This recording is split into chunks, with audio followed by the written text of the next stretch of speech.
प्रभु तेरी वाणी जीवन की रोटी, नैनों की ज्योति अंधेरा मिटाती।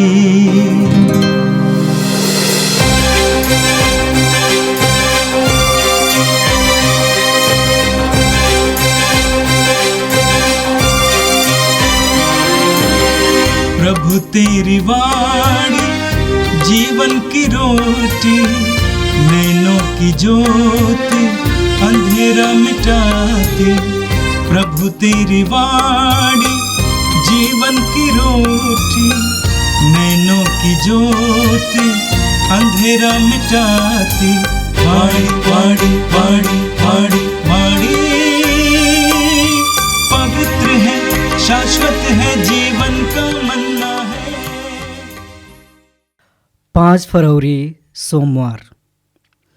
पहला पाठ राजाओं का पहला ग्रंथ, अध्याय 8, वचन संख्याएं 1 से 7 और 9 से 13 तक। उस समय सुलेमान ने प्रभु के विधान की मंजूषा को दाऊद नगर अर्थात सिय्योन से ले आने के लिए इज़राइल के नेताओं को यरूशलेम बुलाया। इसलिए एतानीम नामक महीने के पर्व के अवसर पर सब इज़राइली सुलेमान के पास एकत्र हो गए। याजक और लेवी मंजूषा, दर्शन कक्ष और शिविर की सब पूर्ण सामग्रियां उठाकर ले आए। राजा सुलेमान और इज़राइल के समस्त समुदाय ने मंजूषा के सामने असंख्य भेड़ों और साढ़ों की बलि चढ़ाई। याजकों ने प्रभु के विधान की मंजूषा को उसके स्थान पर परम पावन मंदिर गर्भ में केरूबीम के पंखों के नीचे रख दिया।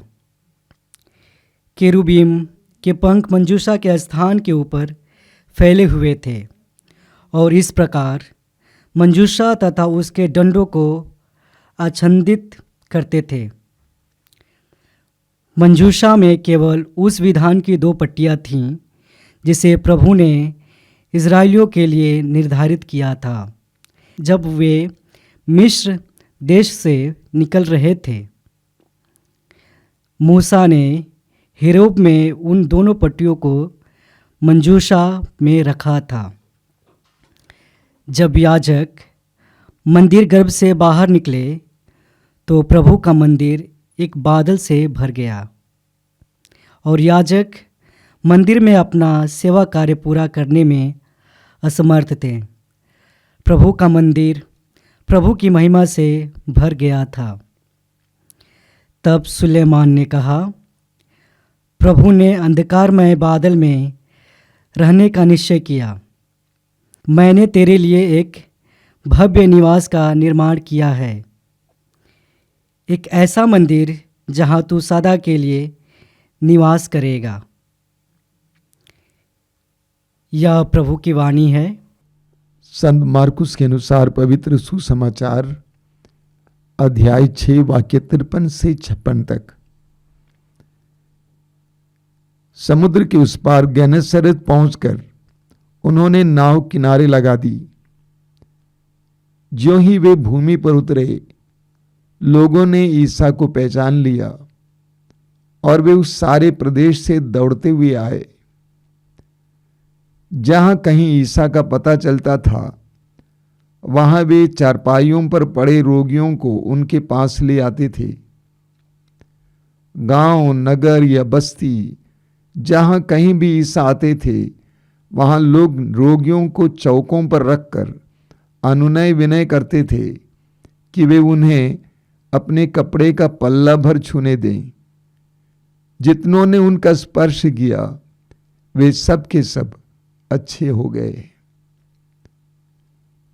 यह प्रभु का दिव्य सुसमाचार है।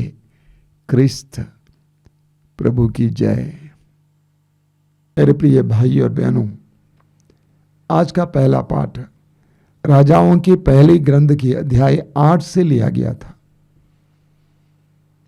आज के पाठ में हमने यरूशलेम मंदिर में विधान की मंजूषा की प्रतिष्ठा के बारे में सुना।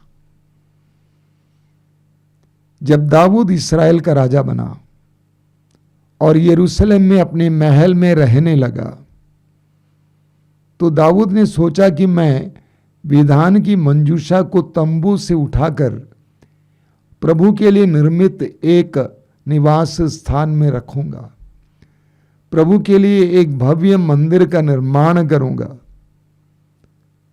लेकिन प्रभु ने नबी नाथान के द्वारा दाऊद को यह संदेश दिया कि तुम मेरे लिए निवास स्थान नहीं बनवाओगे, तुम्हारा उत्तराधिकारी मेरे लिए एक मंदिर बनाएगा।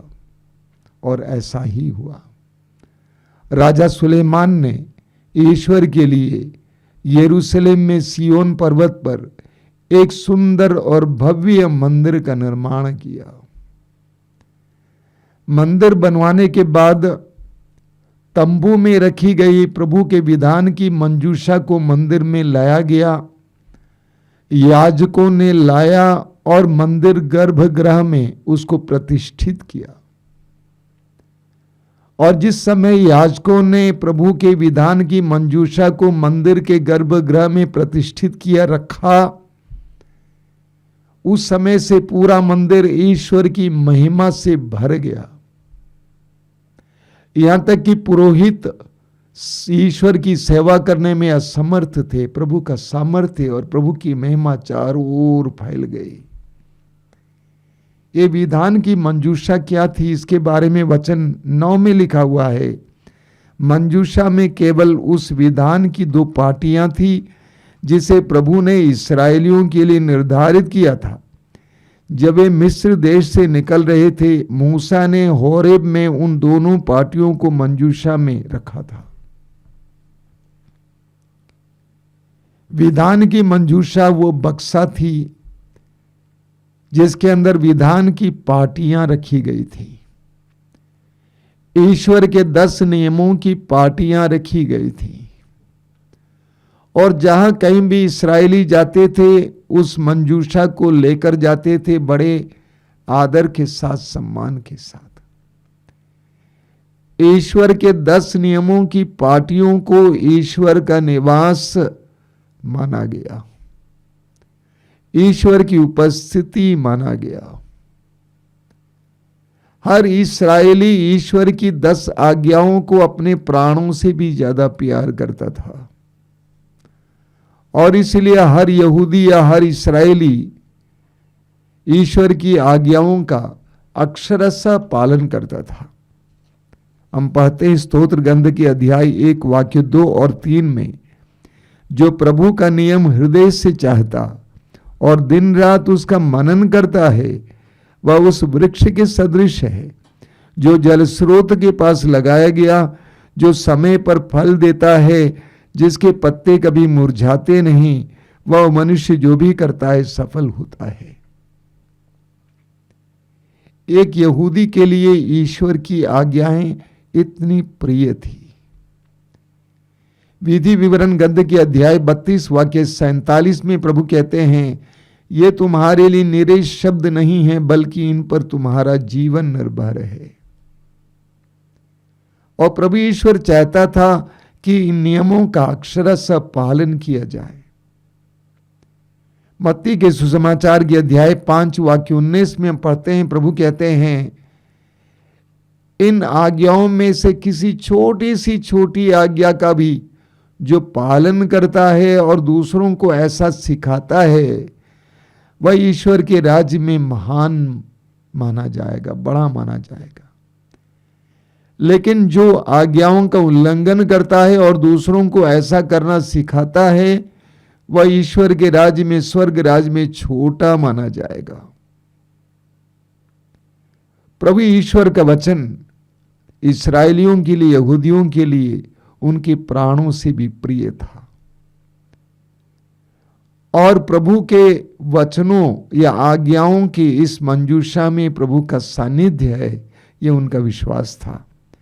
आज के पाठ में आपने ये भी सुना कि राजा सुलेमान ने क्या कहा। राजा सुलेमान ने कहा, मैंने तेरे लिए एक भव्य निवास का निर्माण किया है, एक ऐसा मंदिर जहां तू सदा के लिए निवास करेगा।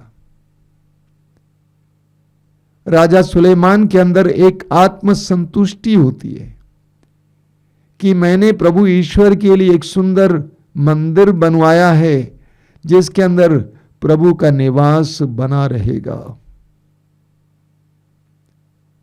संत पौलुस हमें याद दिलाते हैं कुरिन्थियों के पहले पत्र के अध्याय 3 उसके वाक्य 16 में कि क्या आप नहीं जानते कि आप ईश्वर के मंदिर हैं और ईश्वर का आत्मा आप में निवास करता है।